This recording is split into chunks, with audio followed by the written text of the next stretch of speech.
the closest I've ever come to being ratioed on a video is the one Yeah. where I was like complaining that I was like, yo, the world is on fire. Like voting for Biden is literally to keep the world on fire. Like I can't vote for the Oh. world staying on fire. Oh, they And came for you. yeah, yeah, I've not been ratioed yet, but this is the closest that I've ever come.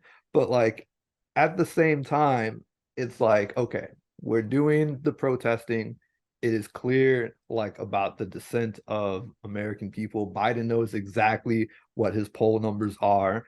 Like Congress people are being ambushed, in real life with people calling for a ceasefire, everything. And all of that is backed up, with like the implicit threat that if you do not do what we want you to do, like your political career is going to be over. We're not going to vote for you. You're not going to be reelected. Yeah. But if they find out that threat is toothless, then they're going to learn another lesson from that, a lesson that many of them have already learned and they're trying to teach everyone else, which is all I have to do is back the far right candidate. And that way I can point to that person and say, well, if you don't vote for me, look what will happen. And that is going to be what our government is like from here on out.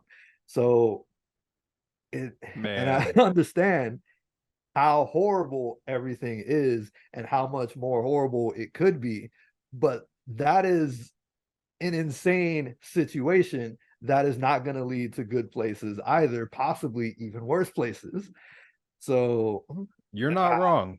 That's that whole conversation absolutely just drives me down. Like every single, because like what is the answer there, right? Like yeah, seriously, there's like no good answer. what is the answer? Because like it is both a correct assessment that the Democratic Party throws at us, while at the same time it leaves us in a place of just absolute nothing. Because on one hand, you're like, hey, if you don't vote for us, someone worse is going to come in and you're going to like them even less. And that is true. And at the same time, you juxtapose that over here, which is like, if you don't give the Democratic Party any kind of real incentive to change, they have no incentive to change. Therefore, they're not going to change. And the status quo with them right now is also unacceptable. So we are stuck in a place where both options results in just absolute just catastrophe, essentially. And so and then people will make their grandstanding arguments. It's just like, well, there is one that's worse, so you have to go there. And it's like, okay, but the Democrats are in a situation where they'll have that argument forever. From now until the moment you die, they will have that argument. And with that logic being in place, they will never, ever have a reason to get better. Never, ever, never once. And so we have to just accept for the rest of our lives that nothing will ever get better. Is that the answer too? I mean, it's this position that we're in is absolute bullshit. Yeah, yeah, it is the roughest position to possibly be in. Like, for anyone, like going from like liberal all the way to like the most extreme leftist, it absolutely sucks. Yeah. That's where we're gonna be in, and like that's what it's gonna be in 2024, 2028, 2032. Like that is the Forever. foreseeable future without sending a clear message that has teeth and is backed up by those same teeth. And it's like, and it's risking everything. Like, I don't want to like risk everything, but it's like, dude, at what possible point, like, do we stop? Do we not? When can we send that message? It's honestly something that I am thinking about all the time right now, because there has to be certain like choke points, like somewhere, some way, shape, or form. Obviously, trying to get things like ranked choice voting on the ballot, that's got to be something that is That'd be a top huge. priority in order to kind of like depower what is the power of the two party system here in America. If people could have the option to vote for somebody else without the spoiler effect, then that goes a really long way to like taking the power out of the Democratic Party. And also, just really just need better organization on the left, because where we really need to be doing damage is in primary elections.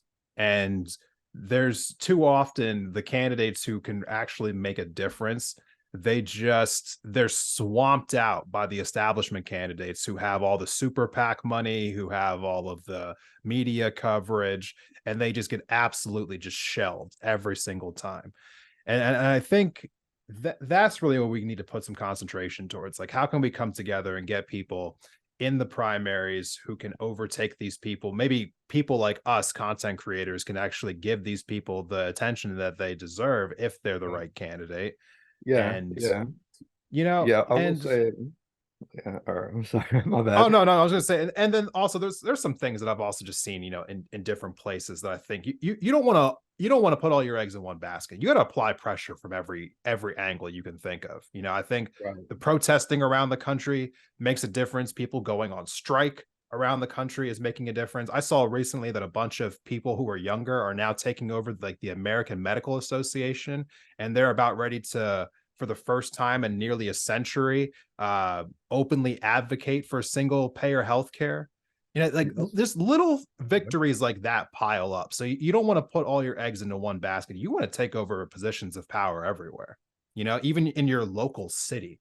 Having one city that decides to, do really progressive actions will have a domino effect in other cities and in other states. Like, you got to apply pressure from everywhere. Yeah, yeah, absolutely. And sort of also sort of bridging this between this and like political awakening, I think like technology just in general has been a huge help. Like I know it definitely did push me more to the left because it was like, oh, there's an easier place to get the information, or hey, this person that made this video left their resources. Let me read these resources. Oh, damn, they left this out. This is actually really interesting. So watching like YouTube videos, and then now you have the Instagram reels and TikTok and all this short form stuff where people can actually put stuff out there, and like you can see. Or in the case of Palestine, like we are looking at the primary source, just a raw video of Yeah. the destruction and horror that is happening over there. And that is having, basically the same effect that had on people with Vietnam, when it was like, all right, we're going to show America the war. And America really did not like what they saw on those television Yeah. screens. And like they turned anti-war really quickly. And it's having that same effect like with social media now. And it's this time the government can't control it. The government can't say, hey, CNN, NBC, I'll just like all you people like don't go over there to Palestine. It's like, dude, I got a cell phone, I got an internet connection, and we're gonna upload these videos. So Right. that's being a catalyst for a lot more people's political awakenings.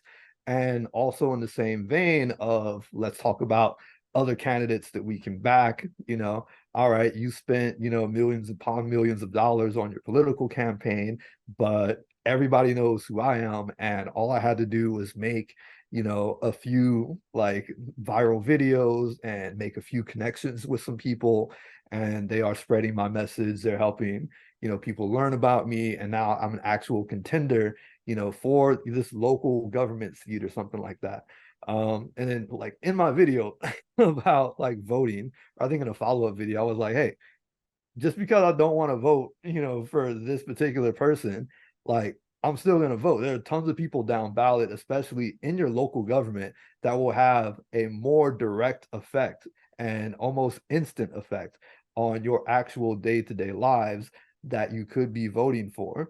And like the necessity of getting in your communities, organizing, take a page from the anti-abortion people and do all of the grassroots stuff and change the face of your party like directly like that, to where now a Republican had to vote or had to back all of the crazy ideology, which is why you see so many crazy Republicans right now, is because of all that organizing that they Yeah. did. They were made they were made aware, like under under no certain circumstances, that if they did not back this, if they did not support X ideology, they were not going to be like put in the office. That didn't happen on the left. That didn't happen on the left to get us actual single payer healthcare. Like that didn't happen to get us like actual affordable wages or anything, or get us any worker protections. That didn't happen on the left to, like get rid of this ridiculous corporate dominance that we currently have. Like none of that organizing happens. So it's like we have to get back to those roots, like in order to change what the actual government is. But that's not going to come like it's going to take way too long to do that on the federal side, but you can do that almost instantly on the local side and have it bridge into the federal side.